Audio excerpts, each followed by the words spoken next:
Yeah, so I guess I can just like start with the problem we're looking to solve. So Yeah, you sure. know, Wherever we you want to think start. that software engineers basically produce like 99% of the data that businesses consume. Um, Interesting. Okay. and we think, the tooling specifically in data is like super fragmented. I mean, I'm a data engineer myself, so um, I use, a number of tools on a daily basis to either access data or just work with data. Hmm. Um, and we think a lot of those things are sort of left behind, specifically on like the dev tool side. You see a lot of shiny tools come out on Hmm. like the visualization side of the world, but we think there's a pretty big gap, specifically in like the data querying space. There's a lot of Okay. like legacy tools like DataGrip, Table Plus, dbeaver, things like that, that are not like in the AI era, I guess you'd say, or even just in the modern day. So we're basically trying to build a product in that space that's both AI enabled, with features like saving and sharing that a lot of these like strict data tools don't necessarily have. Um, but that's kind of, I guess, the high level. Uh, but explain like what it does. Like, do you mind lowering your camera if you can? Yeah, sorry. Yeah, that's fine. But yeah, so what does it do? Like, what does the tool do? Like, how does it So work? yeah, basically it'll be a desktop app, similar to things like DataGrip, Table Plus, um, and dbeaver, but basically have like a really nice like UI and UX similar to things like Cursor. We're looking to have a Copilot as well, and also like a lightweight like NLP to SQL just to like improve developer efficiency. The way it works, we imagine it being like organization enabled. So, you'll have all your engineers logging into your workspace, and you'll have like all Mhm. your connections to any of the different databases that you use. Okay. And then you'll be able to create like Postman like collections of these Hmm. queries. So for example, like my team, the data engineering team, would have their own collection with any like relevant queries that we run on like a daily basis, where you can, endorse it and say like, hey, this is the query to do X, Y, or Z. And then Okay. somebody can, go in, run that query, also have like full role-based access control, so who can access what, and then audit for like who's run what queries and stuff like that.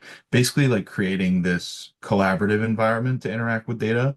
Hmm. That does exist on like the visualization side, but entire orgs are not necessarily using that. Mostly business users are using that. So we're trying to like also get the developers a part of that workflow. Okay. So just so I can understand the idea, so you kind of built a querying slash AI chat uh, interface with data, basically. You connect your data to it, and then you can query it using AI. So it's not chat first. It's still like a pure dev tool. Okay.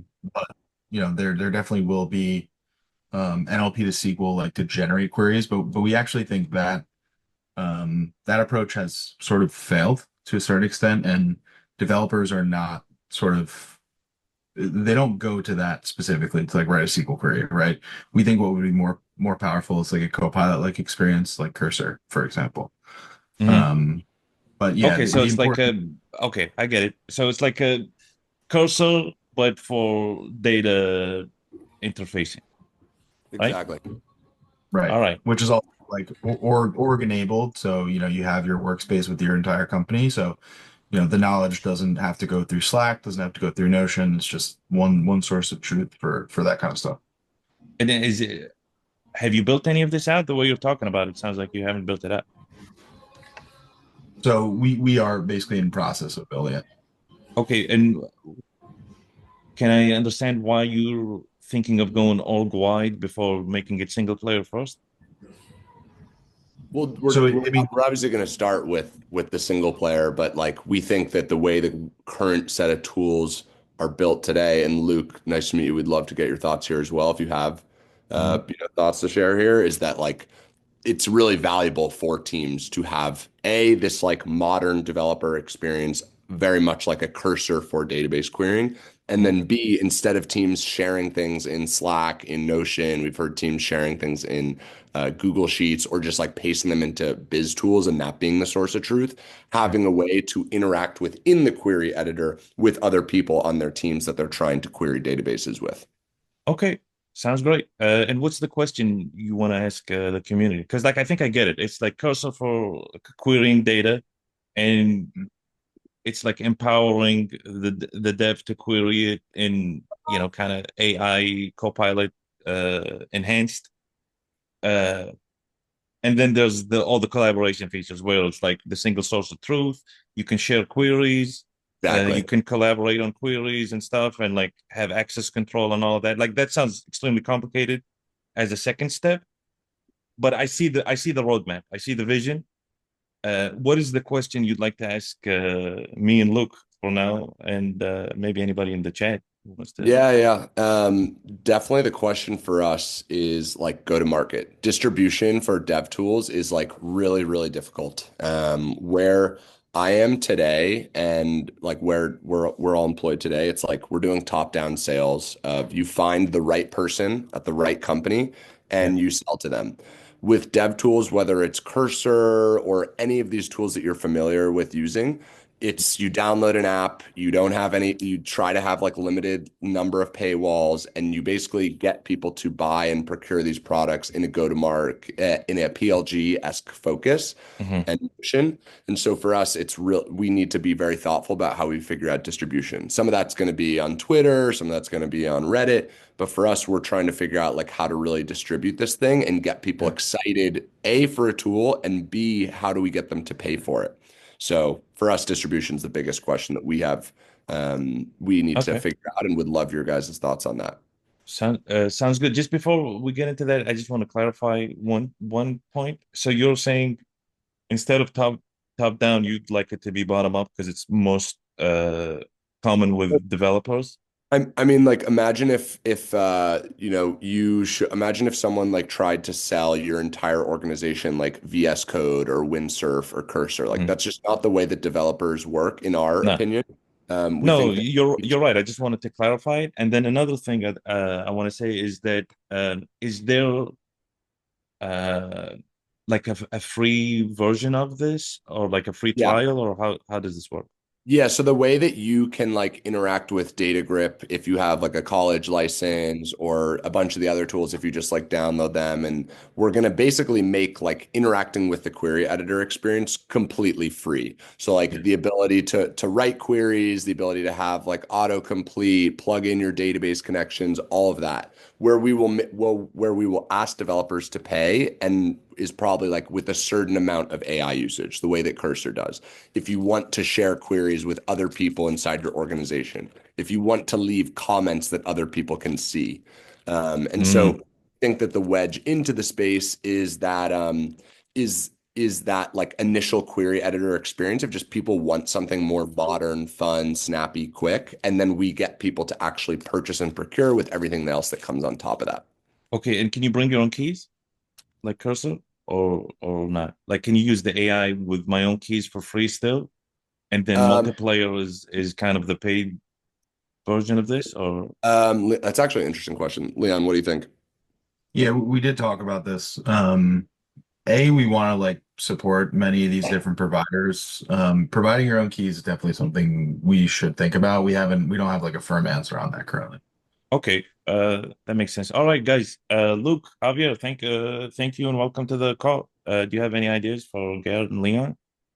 I kind of missed the start of it, but it sounds kind of like a layer on top or a code editor for databases, so it could plug into Supabase, Xano, different kind of.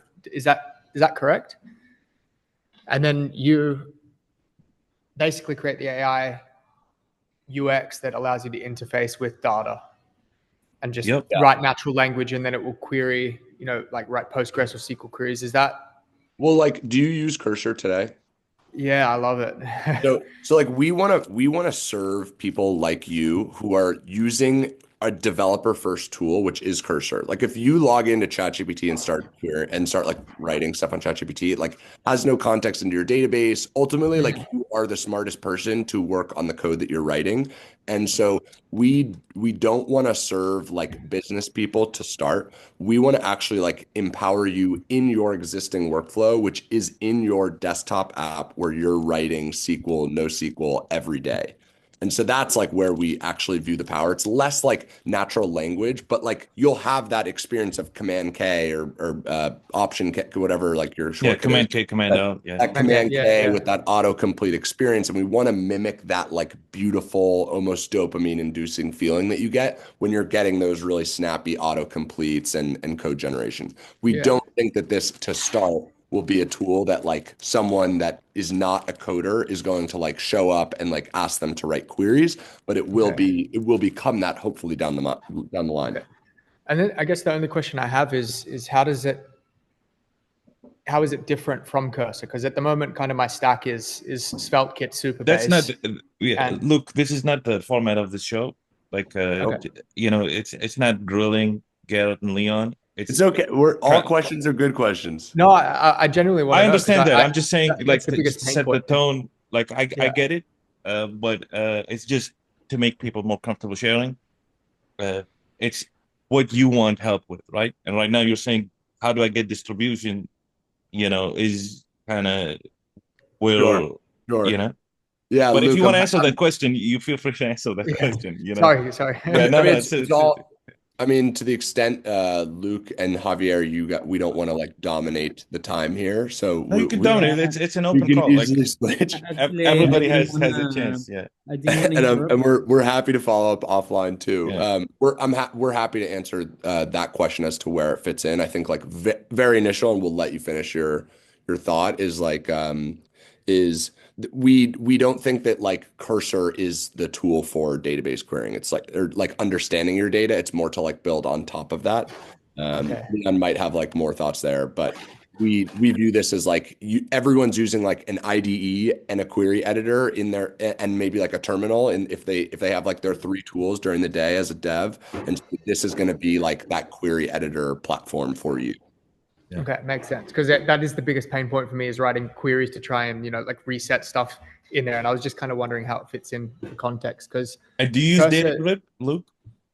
No, I've been using Cursor to write database queries because it knows the context because I've been giving it the Supabase queries for the page.svelte. But then it's been okay, but it's definitely feels disjointed, Okay. and that's kind of why I asked that question, just so I could understand how it fits into like the stack that I'm using, because it definitely is the pain point. And I don't develop locally, so Yeah. it's like I use Supabase, configure it in the browser, and then I'm Mhm. patching it in. So there is this disconnect between like what it knows, and it would be cool if there was something in between.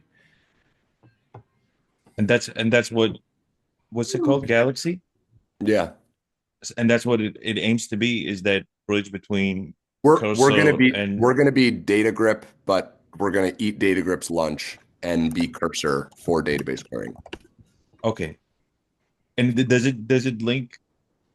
So yeah, the distribution question, I feel like maybe addressing, that, because like if you're going after the Datagrip people, right? You want to eat their lunch, then it's kind of targeting Datagrip people and saying, hey, this is better, this has AI, this has whatever. But if you're going to after people like Luke, who are like, I don't use any querying software, I just use Cursor, then it's kind of a different strategy, right?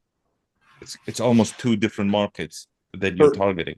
Correct. And I think like if you zoom out even further, it's the interesting issue is that every developer it uses the query editor that they think is best for them.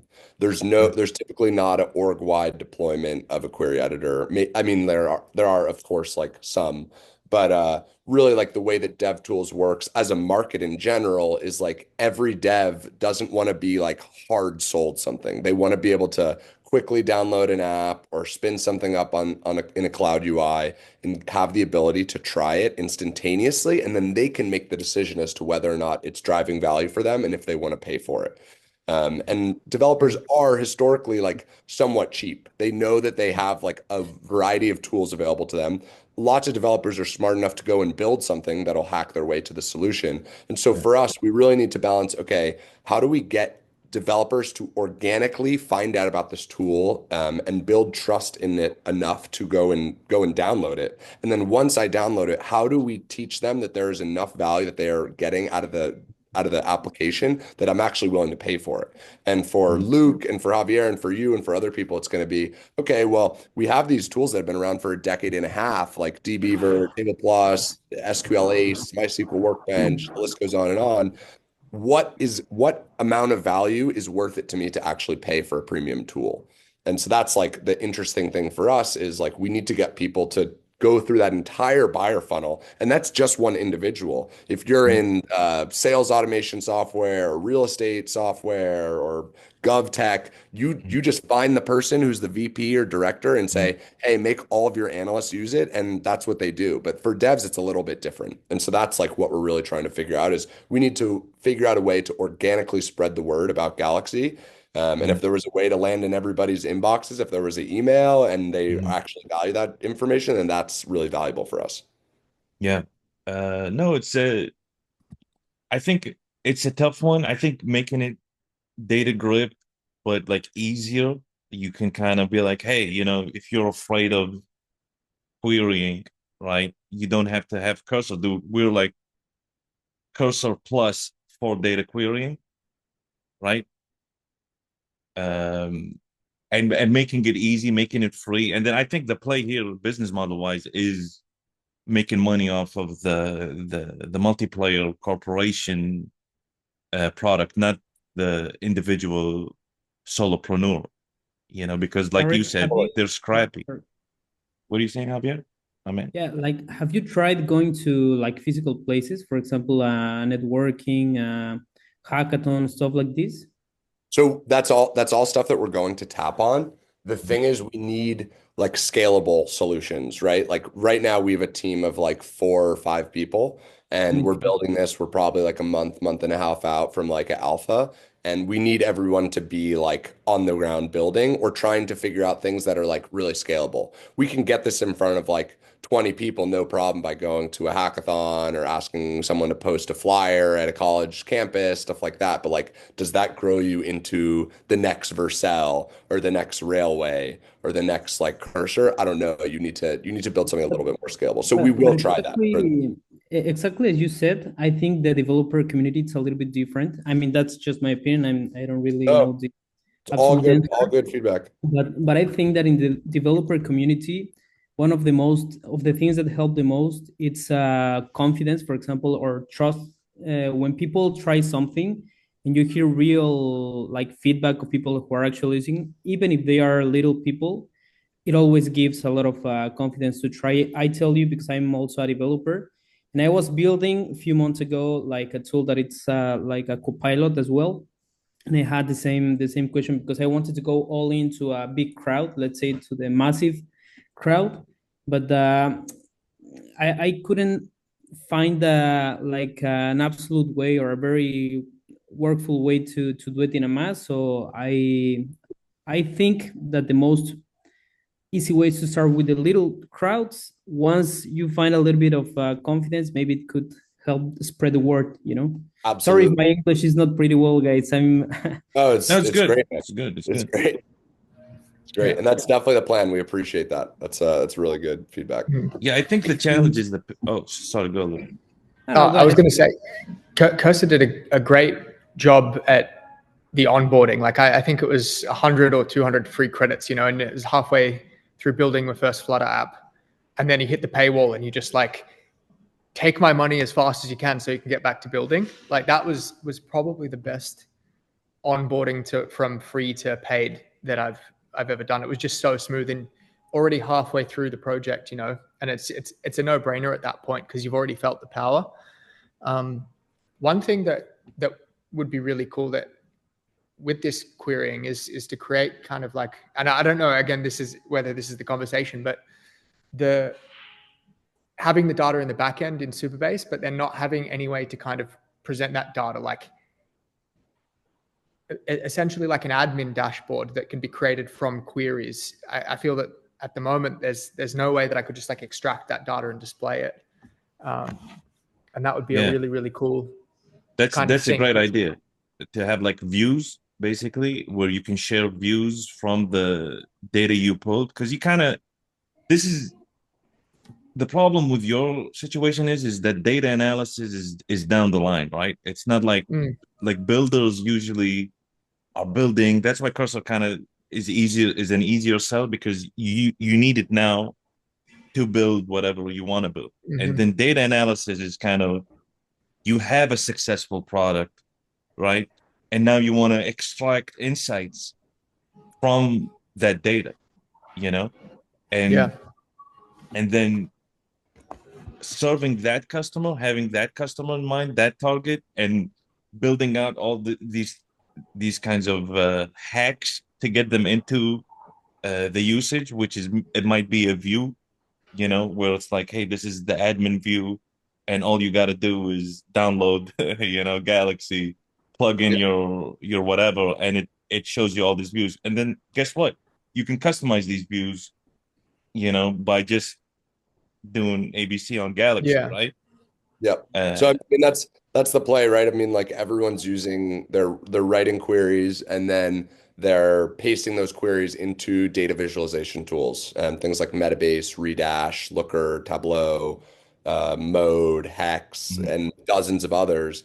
And we think that there's a really interesting opportunity to, like, if you have your queries living somewhere, you can then have the visualization live on top of that. And what's interesting is that, like, we don't think that devs actually use the visualization tools. They're probably just using visualization tools just to pass those to business users. And so you end up using these two platforms. Can we unify them in a way? And by giving the developers a place where all the queries live and the visualization lives, full teams, both technical ones and non-technical ones, actually get to live and collaborate in the same place, which we think is really, really valuable. Oh yeah, and the way you the way you get that, like the product market fit, like, you know, the coveted product market fit, is to first target that first use case, which is like, at what point do people need data analysis, and then find those people, talk to them, and then you build for them, right? Then they're gonna tell you, yeah, we do need more customizable views because we need to like talk to marketing, or we need whatever, and then you kind of start, it takes life of its own, right? But right now, you know, in terms of go to market, it's about finding that, like, the specific target, like, who are these people? And, you know, the way you do it is kind of what you're doing, talking to people. Right? We're doing tons of customer discovery, and like Javier, Luke, like this whole group, like if you guys have any people that you know interact with data, query databases, use things like DataGrip, TablePlus, dbeaver, et cetera, like we would love to talk to them. We have easy stuff that you can kind of just send around. And the best thing we can do is, like, A, spread the word, and B, get this in front of people who like have feedback that we will then take into consideration and build for them. And that's the phase that we're in right now. Is like, we're working nights and weekends trying to build a tool that, like, you would rather die than not use. Yeah. And I think you're just doing, so yeah, go Javier. Yeah, no worry. Just a question, Garrett. Have you already, I believe that you already did, but have you tried uploading, for example, tutorials to YouTube and platforms like this?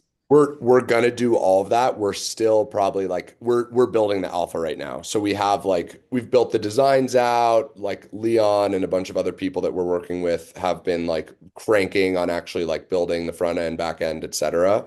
And so once we actually get this thing up and running, then we just need to be creating content and make that onboarding experience that Luke was touching on, like, as seamless as possible, and make it easy to share that experience. So like having a shareable links and stuff like that, and inviting your friends to use the platform, almost like a gamified way to use the platform, we think is going to be a big distribution channel. But I think your biggest challenge right now is the pitch. It's a high converting pitch, because right now you're just saying, yeah, it's a querying. You're explaining what it is exactly, or the features you've built, rather than this is the use case. This is the most valuable use case Yeah, yeah. for this. Yeah, maybe we haven't had enough time to touch on that, but like we think that whether it's indie hackers or teams that are growing and beginning to like make the very initial data decisions about how to build their company and the infrastructure that underlies it, teams need to understand KPIs that matter to them. Things like how many users have touched this thing, how many emails have been sent, all of this stuff. It's like these early stage teams that want to interact with data collaboratively and in a way that allows them to write queries faster, more accurately, and ultimately talk about things that they care about, which is the underlying data, Mhm. in a way that makes sense and be on the same page about it. But that's what I'm saying. Like, is that uh, a target that you wish exists, or is that a use case that is happening now that is an existing pain point in the market? That Because is, we believe that that is an existing pain point, and there yeah, there has been a good tool that has solved that, being able to query data in a delightful way and Mhm. being able to talk about that data together. Okay, so who's that person and what is the pitch? Right? Like who is that person exactly? And then what is like, you know, 10 lines, 10 words you can tell them that they're like interesting. Tell me more.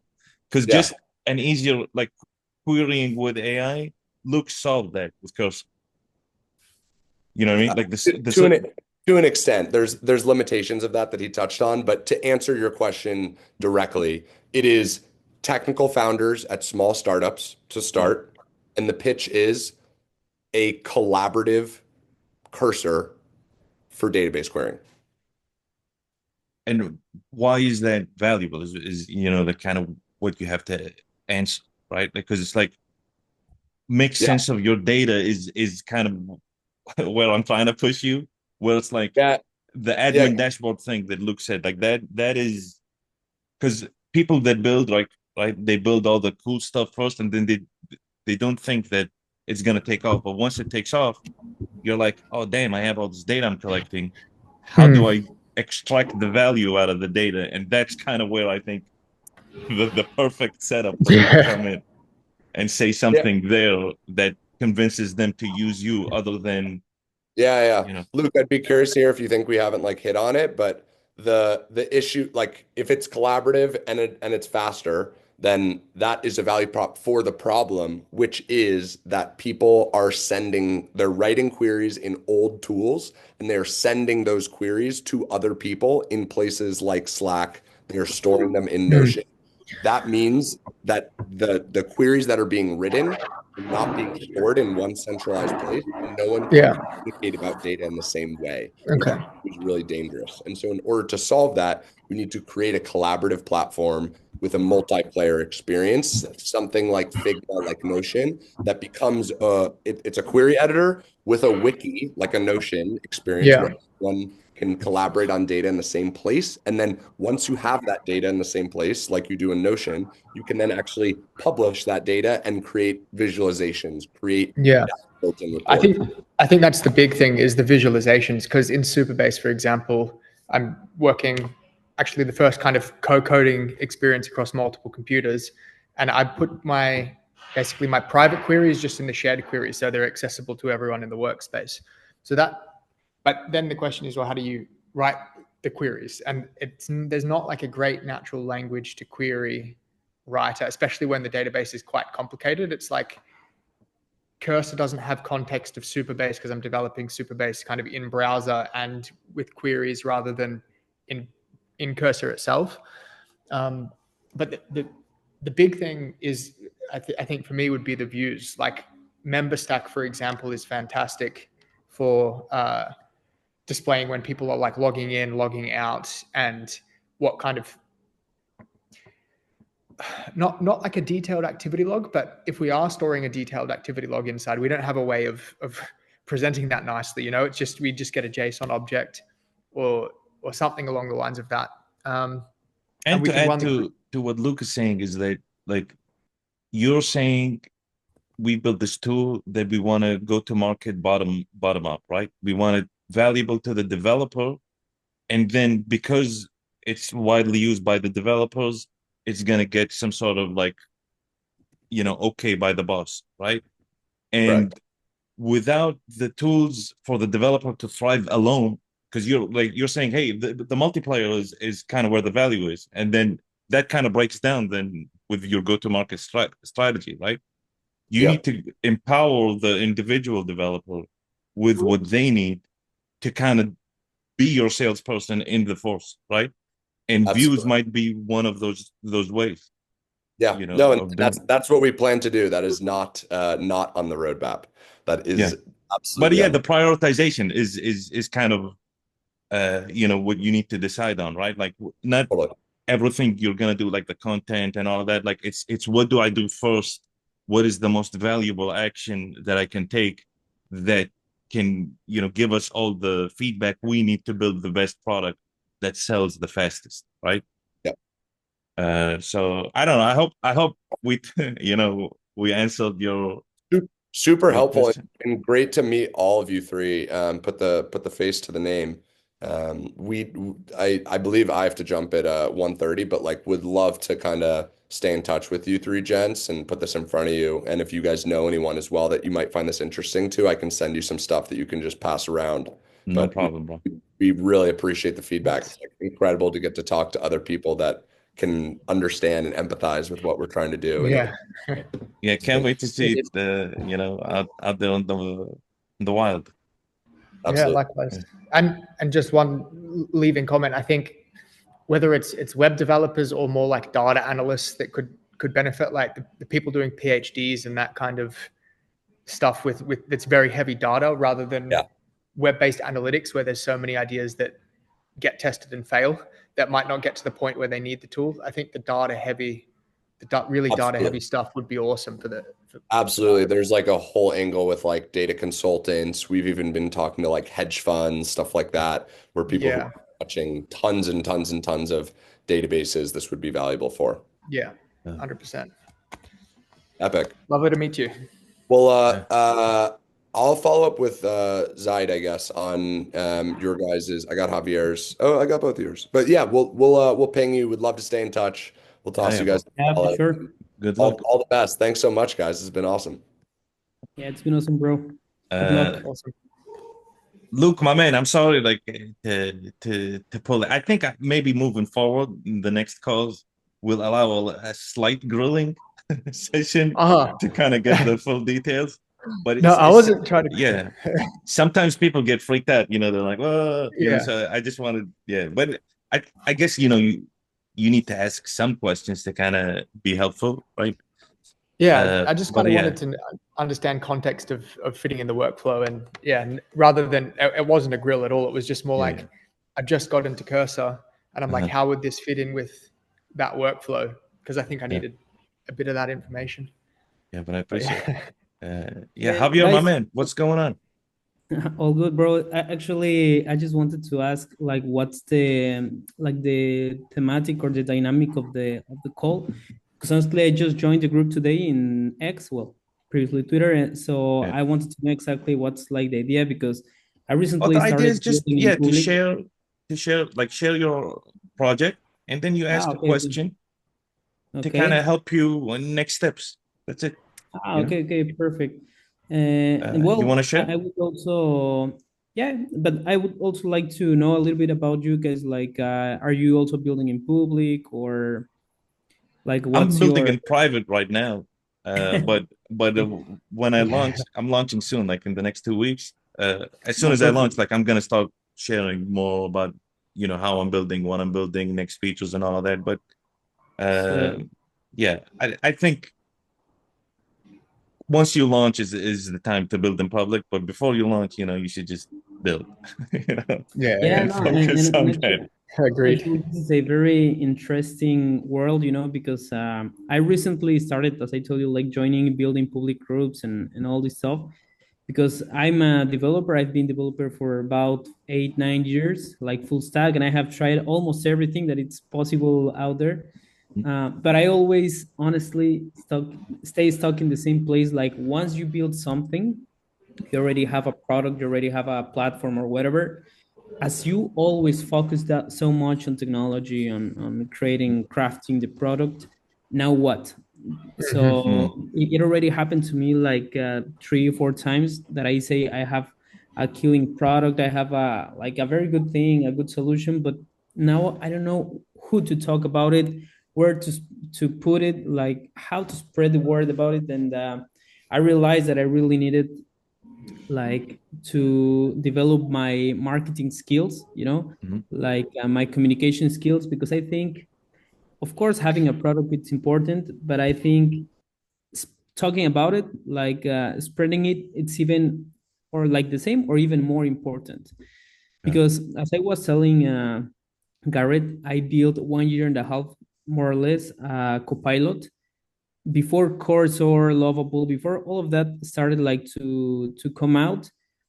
Because I've been a follower of artificial intelligence, LLMs, and everything. I built this platform where you gave your code base of your project, your mobile application, whatever you're doing, and you could ask by chat whatever feature you wanted to implement in your website, your project, Mhm. and it didn't even matter which platform it was, if it was Flutter, Laravel, Mhm. whatever. And this platform, what it was doing, it was to give you the information of what you needed to implement, like the code, you need to edit this file, you need to edit this, that, blah, blah. And I was like, okay, I have something, I knew that I had something Mhm. special, let's say. Okay. But once I built it, honestly, I was like, now what? To who Mhm. do I talk about it?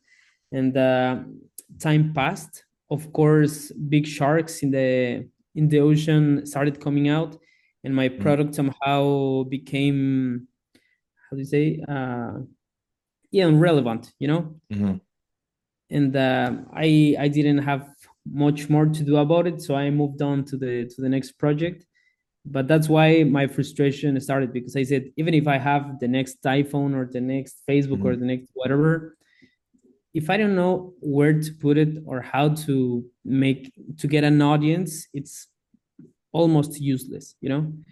So I That's I want interesting. to learn about your experiences, guys, of what are you doing, or how do you feel also about this situation, because I believe this is one of the main problems that we face as developers sometimes.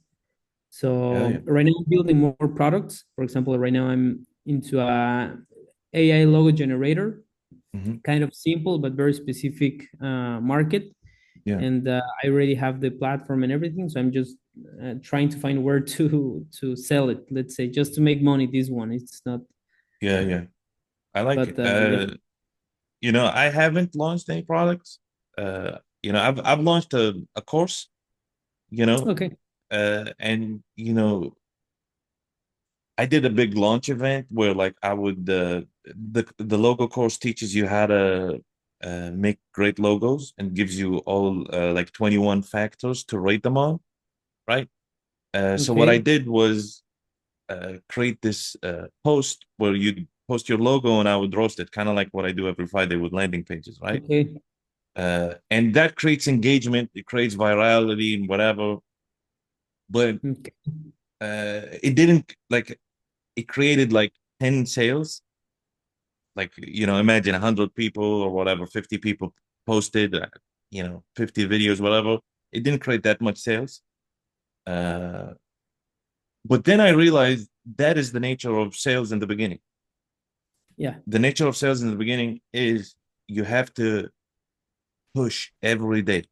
Like, that event I did, I have to do it like every week, twice a week maybe, and then go to different Reddits that have that are talking about logos, for example, or something, and say, hey guys, posted this.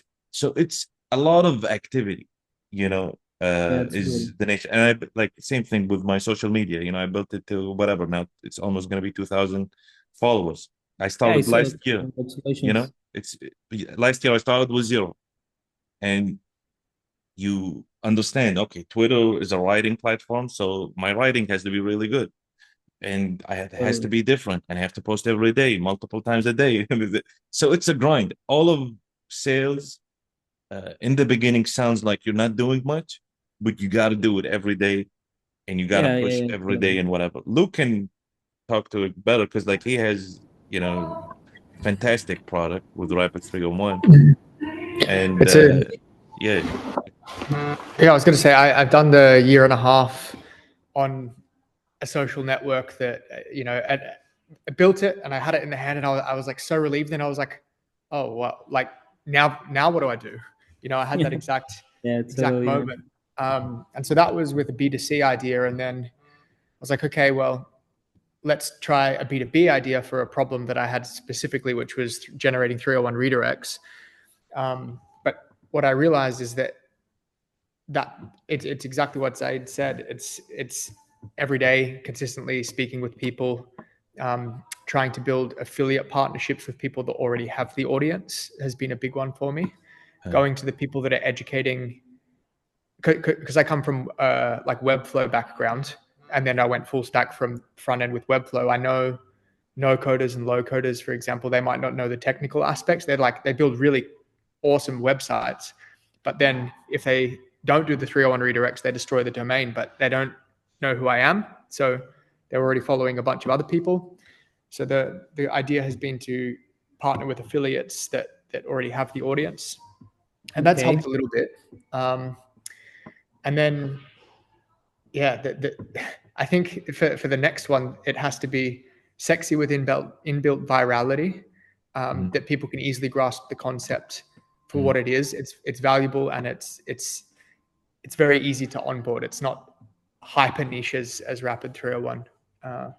yeah, I think that's the biggest learning from that, is that it's almost too focused at one specific part of the workflow, and outside of that, you can't play with it. It's not useful. Yeah, to kind of build on what Luke is saying, there is the activity of, you have to think about it as you're breaking into a friend group. Like, who are the group of people that are going to use my product? They all know each other. They all trust each other's opinions. And I need to come in and impress them and build relationships with them one by one, right? So the impress part is a part a lot of indie hackers leave out. They think I can just build any product and someone somewhere, because of the power of numbers, is going to buy it. And that is not true. That is not true at all. You have to build something that is super cool. Like your logo generator, you have to be like, hey, this is, Pentagram's logos. These are my logos. Look how much better they look, right? So it has to have a wow factor to kind of just break into the group, to kind of just go in that group and say, hey, look at this amazing thing I've done. And once, what? Sorry. No, continue. Yeah, so it's that, and then it's, if you don't have that and do the daily grind, you're gonna end up burnt out and bitter, and you're like, oh, entrepreneurship doesn't work and all this stuff, and and it's like, yeah, but if you have the wow product, right, something that people are gonna love, they want, it relieves their pain point, then you can start doing the grind, and you're gonna see positive feedback, and it's gonna motivate you and drive you. Yeah, totally. And one of the, let's say, challenges that I have faced so far, it's actually finding who's that people. Because, for example, if I talk about creating logos, at first I said, okay, so this is for this is a B2C, like normal people that start a small restaurant, that start a coffee shop or whatever. They need a logo, they don't want to pay, but they want something that looks great, like professional. Then my platform. But then I realized that because I actually approached to them and told them, look, I even made the logo type for them. It was beautiful, much better than the one that they had. But I realized that for them, it was something that probably wasn't a necessity. Yes. And now that something that I'm trying right now is to change to my market, let's say try, but now with designers, For example, people who sell logotypes to whatever type of clients, sometimes they want to get fast an idea of what they have in their mind without spending all the time designing, you know? So they can easily tell to my platform, I want a logotype that has a burger, yellow color, it has a little face in the middle, and let's see, 5 seconds it generates. So that's what I'm trying to do now, to see if that's my market, but still it's a coin in the air to have that certainty. It's not, you're not going to get certainty. Like this business, and especially marketing, it's a long cycle, you know, but it comes from, like, the way to shorten that cycle is extra energy. It's abundance of energy, right? So whether it's posting a lot of content that is targeting that use case, say like, hey, you know, here's 100 ideas of logos, you know, that you can find with burgers, and then you do one for pizza shops, and you do one for whatever, and you kind of show them how to use it, you know, or you, like Luke said, you partner with someone who's a logo designer who already does YouTube, and say, hey, do you have an idea? Like, do you have an ideation problem? Because they might not have an ideation problem, and you just assume that they have an ideation problem. Totally. No, and actually, you know why I did this? It's because 2 years ago I closed an agency that I built 8 years ago. This agency lasted like 6-7 years, and what we did, we were 10 people. We were making also logotypes and everything for clients. And the problem was this, like, sometimes clients were like, after you spent 5 days crafting an idea, they were like, oh no, but I want something like this, can you do? And like, they imagined it was something that like magic. So yeah, another thing also, bro, is problem solving doesn't make money. That is a misconception. People think if you solve a problem out there, you can sell it, and that's not true. You can sell things that people pay for. You know what I mean? So even if ideation is a problem, you know, is there anybody out there paying for ideation? Willing to pay? No, are already paying that I can go take a share from. You know what I mean? More or less, can you? Yeah, look, go. I was going to say, you can also price anchor to the existing cost, right? So for example, with 301 redirects, it might take someone 8 hours to do 800 redirects, but if my tool does it in 10 minutes, if they're paying wages of 8 hours, and then, you know, if let's just say that that's $80, and then for 800 redirects, it's $30, there's a saving of $50 there. And if it's an SEO agency that is allocating that employee, they also get their 8 hours time back. So it's a very easy sell. Yeah, you're talking about positioning, but it's still someone is paying for that, right? Like someone is paying someone for the 301 redirects. Yeah, and in the logo case, right, the ideation could be, well, if you have to pay someone 2 days to come up with 10 ideas, and you know, how many times does the client then want an 11th idea or a 12th idea? You know, then 100%. You can anchor to, I'll give you 100. We can shortlist it. If they don't like those 10, we'll give you the next 10, and it takes 20 minutes. Then you've got the price anchor.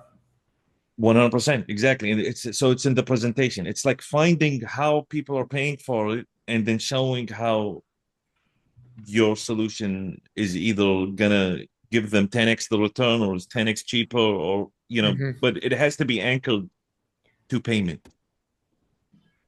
Yeah, exactly. You know? And it's still a hard sell if they've already got internal processes. You know, some of the SEO companies I've spoken to, that they had an internal tool that wasn't as nice to use, and then that person left, and only when the person that knew how to use it left did they come to me, and they're like, oh, we've really got this problem now. And then they hired someone else, and now they're thinking maybe we'll just continue to use the internal tool, even though they already had a good experience with Rapid. So it's interesting to see how people have resistance to integrating new tools into workflows when they have an existing way of doing something.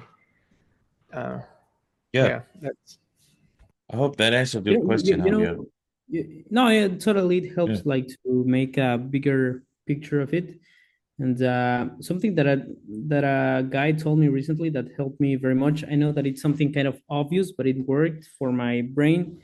And it's to make this question: once the people or your users use your solution, if you take it out from there, will they feel they need it? Like, did you create a necessity for them? Because, for example, what you say, look, I don't know, but the fact that maybe people didn't want to implement it is because they didn't maybe felt the necessity once it was taken from there.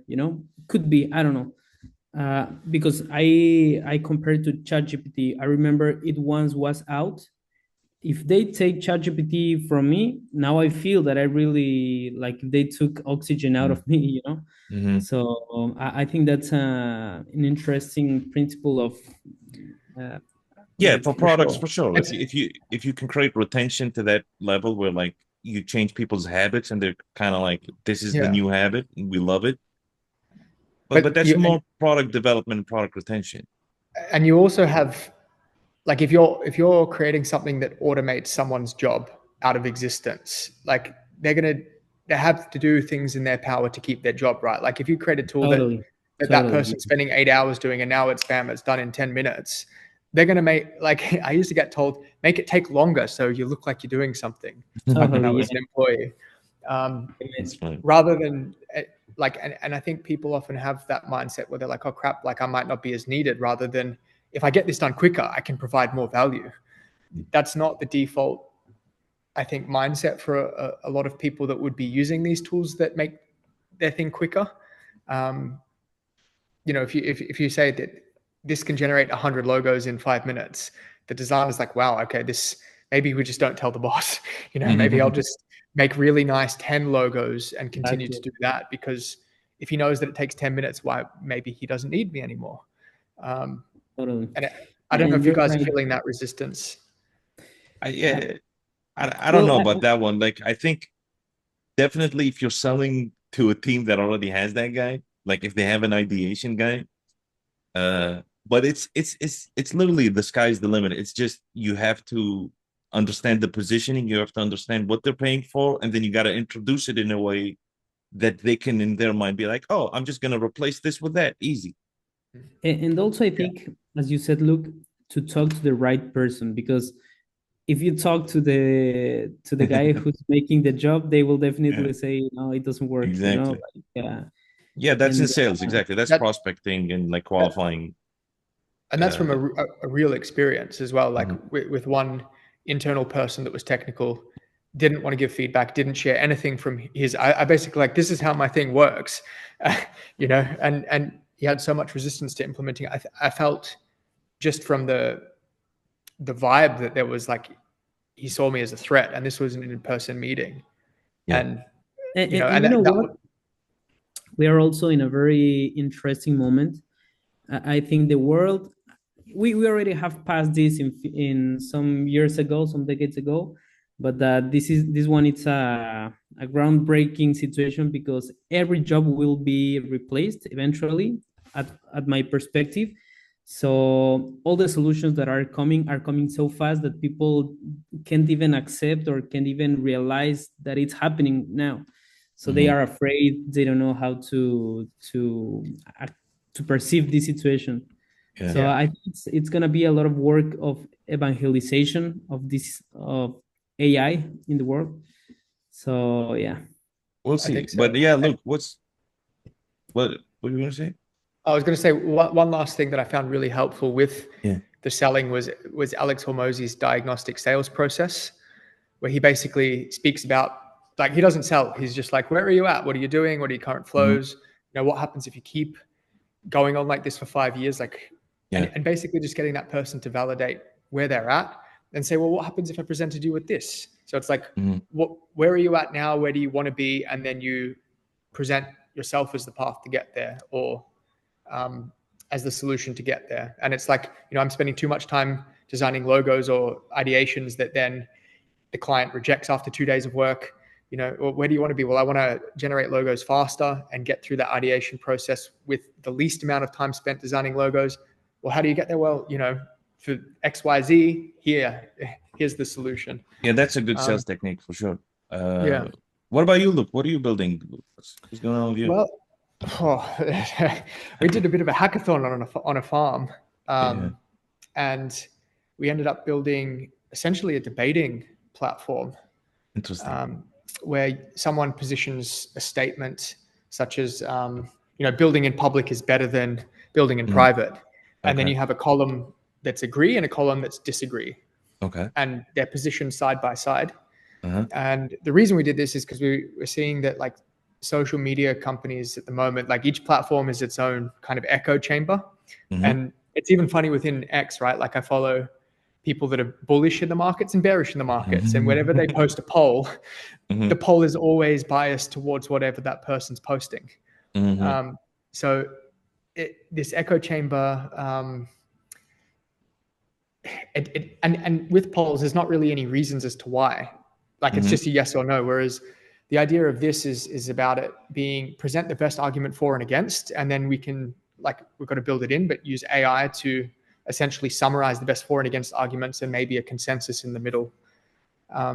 Is this at a like a high content level- format, or like how does this work at a mass level? Like what is the social aspect of it, or like is it like something you embed in Twitter, or No, it's its own platform. It's I think I was a bit late to post it on the landing page roast today. yeah. But yeah, essentially it's a platform where anyone can leave a topic, like a statement, and then the format is basically like two threads side by side, one agree, one Okay. disagree. The best agree or disagree one should bubble to the top because you can vote, and you can also Okay. leave comments onto people's like opinions about the debate. Sounds cool.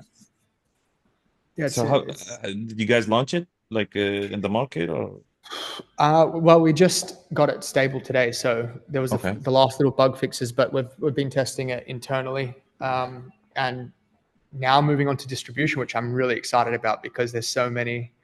there's so many? kind Yeah, you can do so much with it. Yeah, you can just like hook into whatever the current trending topic is, basically, and say, what do you think about this? Leave your opinion, and Yeah. and it's a bit more than, I guess the echo chamber that Twitter is. Look, Hopefully. one question, like, are you doing this, let's say, thinking to make money, or just like as an experiment? That's a good, like good for question. building. It kind of started.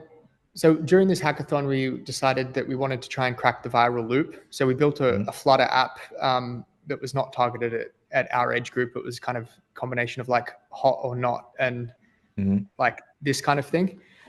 And we got some feedback on that. And then we were just, I don't know, it was like midnight. We were chatting about like what the ultimate way to come to consensus in a community would be. And it would be to have the statement there and then the for and against. And like, well, that has viral potential. It's also got business potential in the long term. But I think the main thing that we want to crack is distribution, and having like, once you hit a critical mass of distribution where it's like there's a certain number of people on it, that if each of them is sharing with more than one person, so if you have a viral coefficient of like 1.1 or something like that, that it should naturally grow itself. And so the kind of thing that we're trying to solve is how to create something that is engaging enough or shareable enough that each person shares it with someone else. So we don't have to do the cold calling and the sales of the distribution for like a B2B SaaS such as Rapid. Have you thought of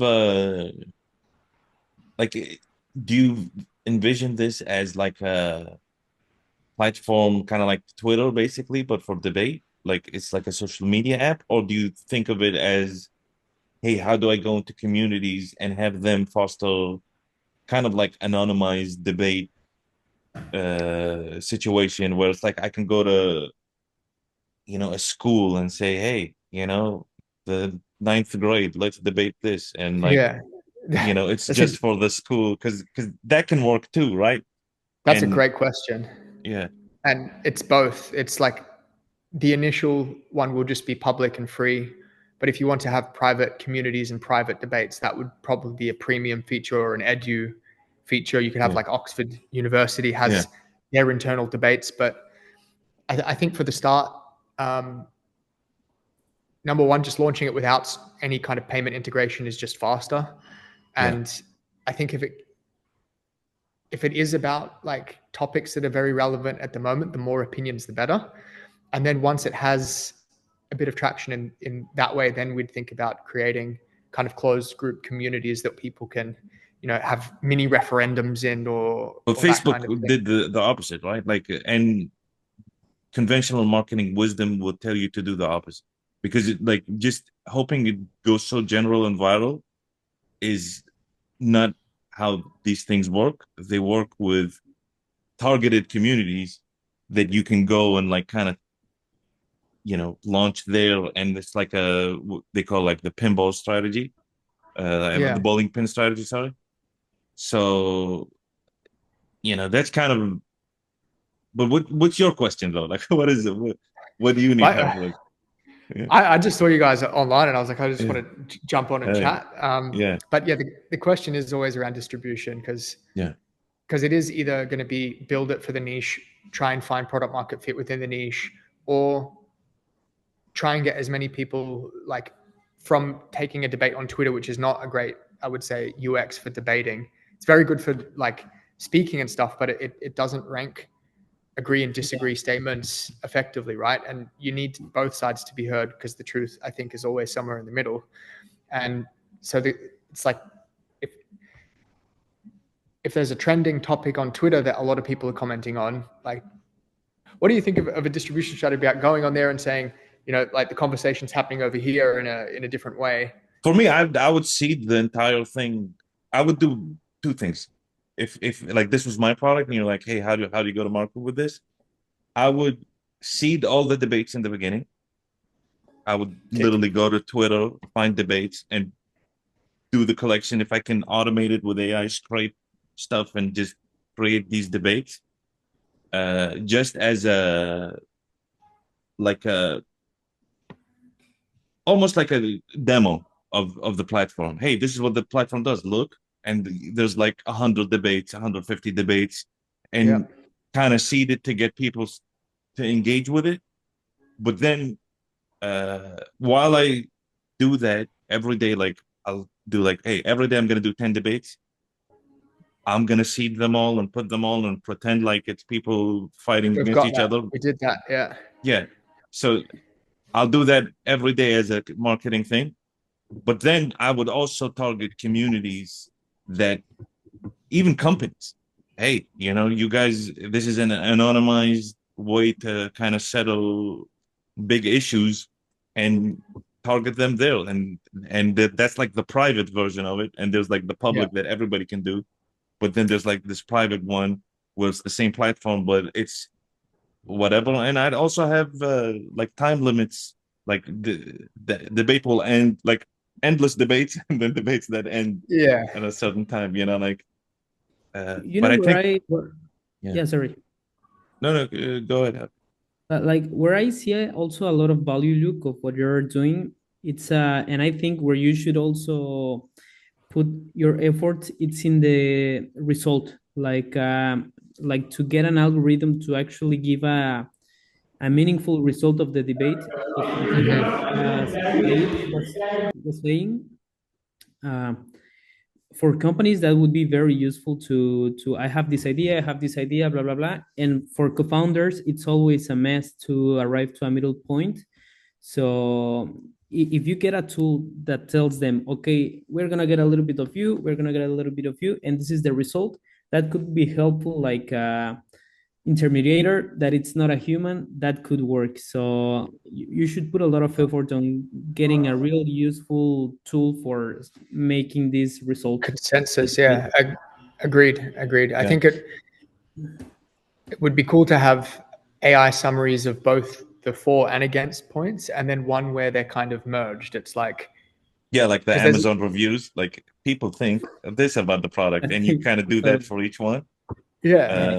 That'll be cool too. And another thing, like kind of Javier gave me that idea, where it's like after a certain point where you move away from founder seeded arguments to user generated and it becomes big, you can kind of layer on top of it like a Grok type situation where like you can kind of pull the answers. But That's the idea. yeah, but a way to kind of ping people into checking it out is by taking these arguments from Twitter, from whatever, and then whoever has the most voted argument, you can kind of post it on the platform that they're in and like add them and be like, oh, your argument won in this debate. And they're like, oh, interesting. What is that? And they kind of go check it Yeah, out. exactly. Yeah. You That's a know, great idea. yeah. Yeah, you can also post like screenshots of the most controversial opinions or points that will trigger people, and they will immediately go in. Yeah, exactly. Yeah, You know, see the debate in Twitter, like kind of open it up. What do you guys think of whatever? Put your ideas down, and yeah. Yeah. And even not to have them jump from the platform, because the platform jump sometimes has a lot of resistance. Just have like facilitate the debate in Twitter, like as a post, and then you take the comments, the replies to that, and put it in the platform, and then kind of tell them, hey, this debate was arranged in what's the name of the platform? Sorora. We put it in Sorora. Check it out, and they can go and see it and be like, "Oh, cool! I want to vote on this and whatever." You know, who won this debate? You know, at the end, Yeah. you kind of tag everybody. You know, it's kind of like the less friction, the better. You know, a lot of people try to put friction too early in the stage, and you're like, no, where you're right, just reply to this and kind of have a full debate in the replies, but then you go take it and organize it into like your platform where it's easy to see the for and against. It's easy to vote. It's not like kind of this, because a lot of times you go into Twitter beefs, right? And you kind of go and think, but yeah, Javier, I'll send you the handles when you're done. perfect, man. Thanks so much. But yeah, it was good to have you, bro. Yeah, guys, I have to leave, but I'm so happy like you made this meeting. Said, I believe you started the call. And yeah. Every week, bro, you could feel free to join. Sounds great. I think I'll join you guys because I believe the power is in community. And if I can help you with something, I'll be very happy to help. You helped a lot. Appreciate it, Javier. Likewise. Amen. So, well, guys, good luck and see you next time. All right. You too. Okay, Bye. look, it's me and you. Yeah. We got community shares from yesterday because I did the written one. So you want to hit some of those? So which? I posted a written version of the call where share your thing and ask a question, and we'll hit it in the call. So you want to do some of those? Yeah, let's do it. The community, all right. Ned, my man, he's working on Hive Scout. It's a software that helps you find all relevant discussions on Reddit, Quora, and forums. My question is, how often do you use these communities to find leads and ideas in general? So he has this kind of thing where I guess you can find leads on Reddit, basically. And like, do you use this kind of stuff?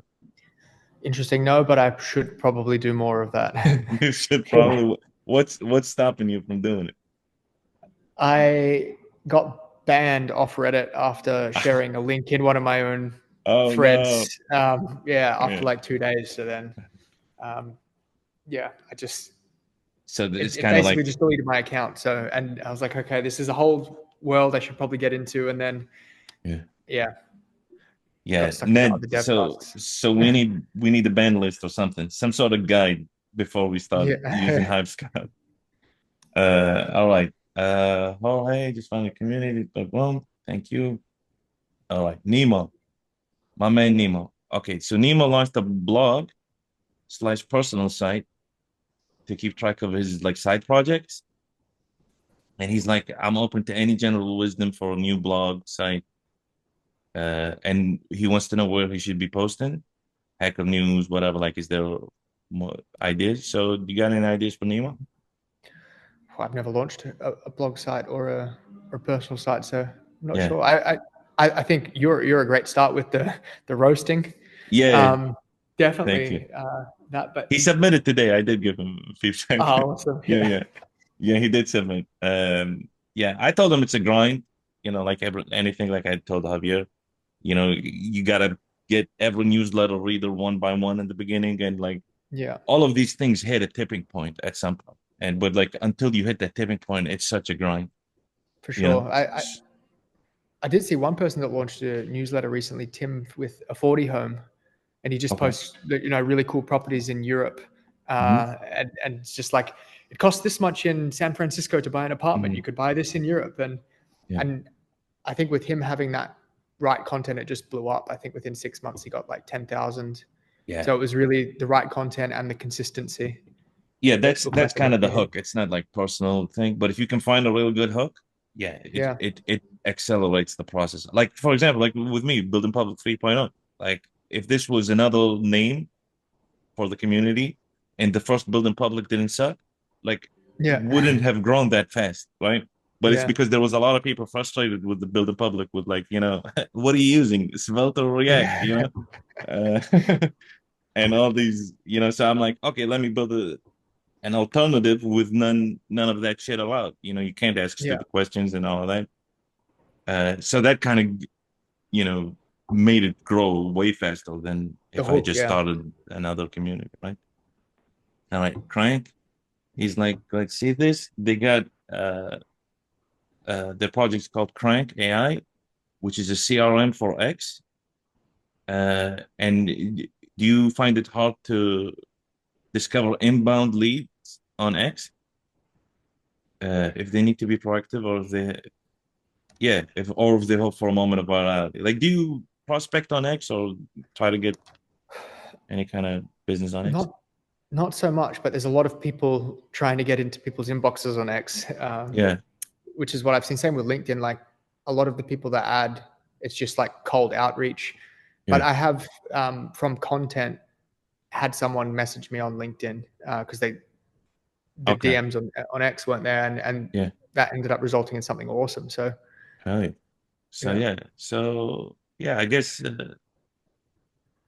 I think a lot of people do, like, just to answer this question. It wasn't like kind of help us out. It's just kind of like a research question. But yeah, I think people do business on X, and they do I want to think so. manage those relationships and do the CRM. So like, I think you do have something. And I don't think people who are doing cold outreach are waiting for a moment of virality. I think they're super proactive and super aggressive.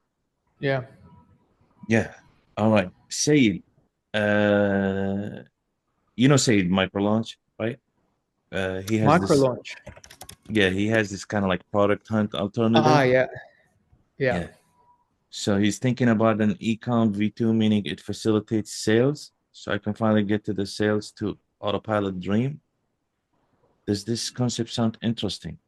I'm thinking about an ecom V2, meaning it facilitates sales. Also, like you can kind of sell whatever it is on Microlaunch. Interesting. What do you think of that? That's interesting. Yeah. I think Like, that's a good idea. you'd like someone to be able to just jump from his kind of, because it's a directory of some sorts, right? Like it's a directory of newly launched things. Do you want to like a buy now from Microlaunch? Like, is that I think it interesting makes a to lot you? of sense. Yeah, right. Yeah. Yeah, say Makes a lot of sense. it's like Kickstarter kind of thing, right. in a way, right? That's a good idea for saying, yeah, do like a raise around community around. Yeah. That would be cool.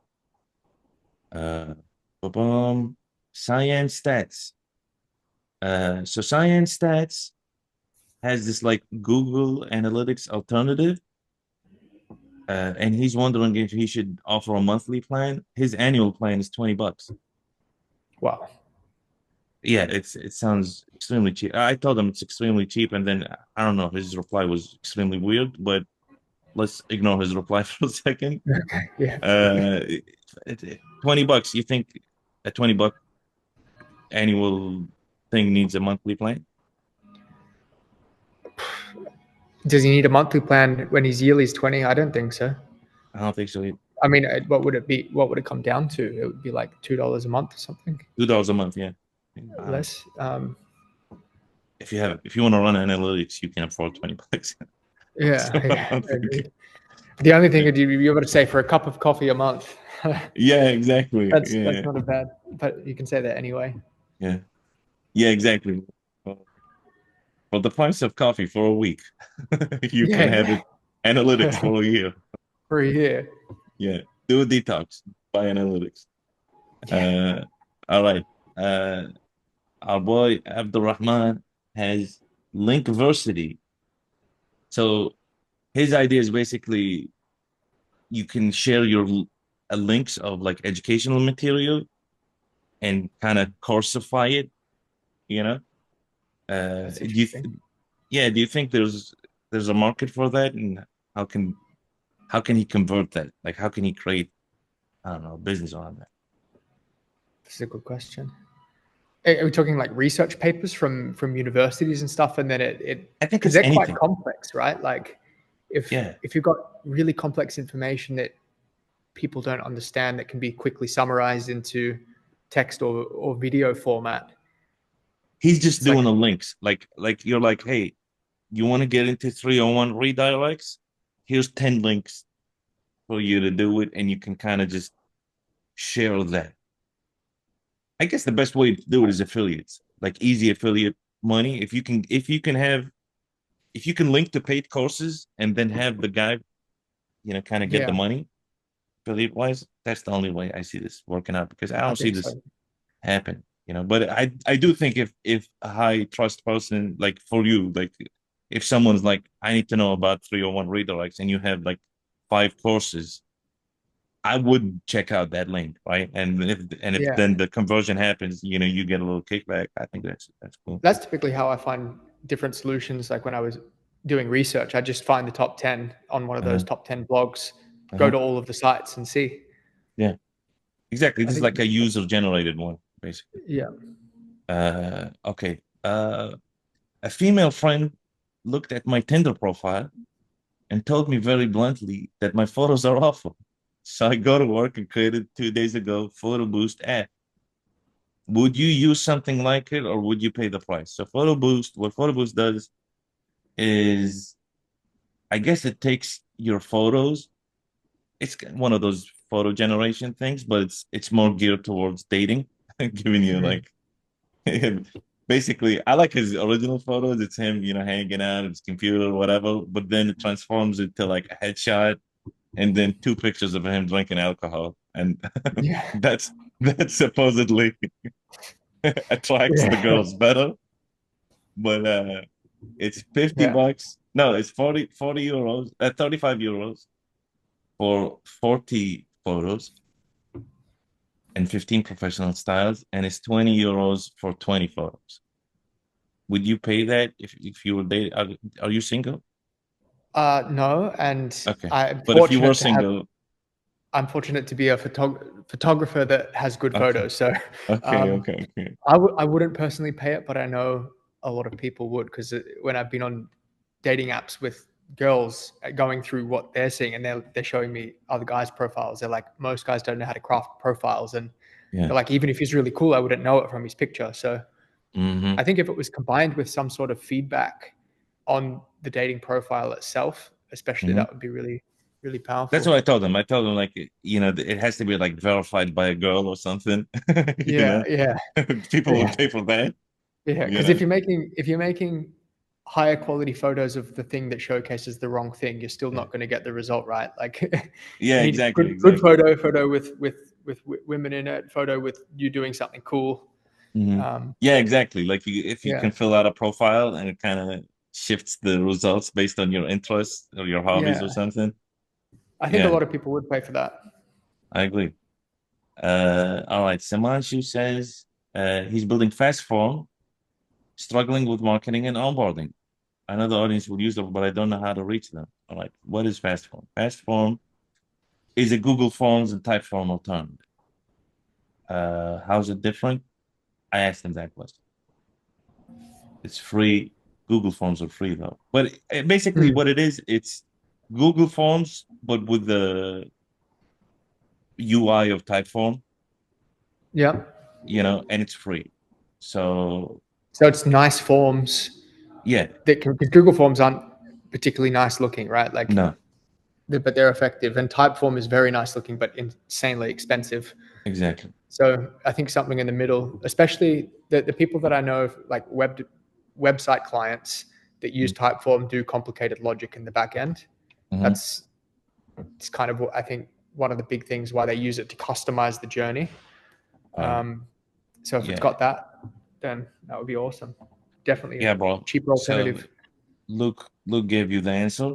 So it doesn't say that you can do that complicated logic, and that's kind of the tick, right? To convergence is saying you can do complicated type form logic stuff for free, not Mm. Google alternative for free. So it's kind of positioning problem. But yeah, bro.